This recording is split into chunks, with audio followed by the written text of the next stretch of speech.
தமிழ்நாடு முதலமைச்சர் மு.க. ஸ்டாலின் பிறந்த நாளை முன்னிட்டு திருமயத்தில் மாட்டு வண்டி எல்கை பந்தயம் நடைபெற்றது. சீறிப்பாய்ந்து எல்லையை நோக்கி சென்ற காளைகளை சாலையின் இருபுறங்களிலும் ஏராளமானவர் கண்டு ரசித்தனர். தமிழ்நாடு முதலமைச்சர் மு.க.ஸ்டாலின் பிறந்த நாளை தமிழ்நாடு முழுவதும் திமுகவினர் கொண்டாடி வருகின்றனர்.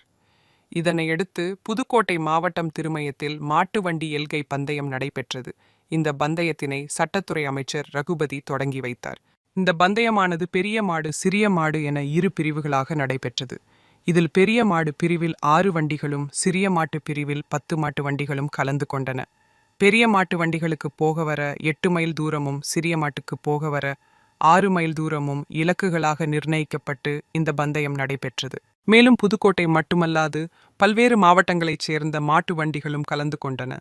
திருச்சி ராமேஸ்வரம் தேசிய நெடுஞ்சாலையில் எல்லையை நோக்கி சீறி பாய்ந்து ஒன்றை ஒன்று முந்தி சென்ற காளைகளை சாலையில் இரு புறங்களிலும் இருந்த ஏராளமானோர் கண்டு ரசித்தனர். இந்த பந்தயத்தில் வெற்றி பெற்ற மாட்டு வண்டிகளின் உரிமையாளர்களுக்கும் அதனை ஓட்டி வந்த சாரதிகளுக்கும் ரொக்கப் பரிசு வழங்கப்பட்டது.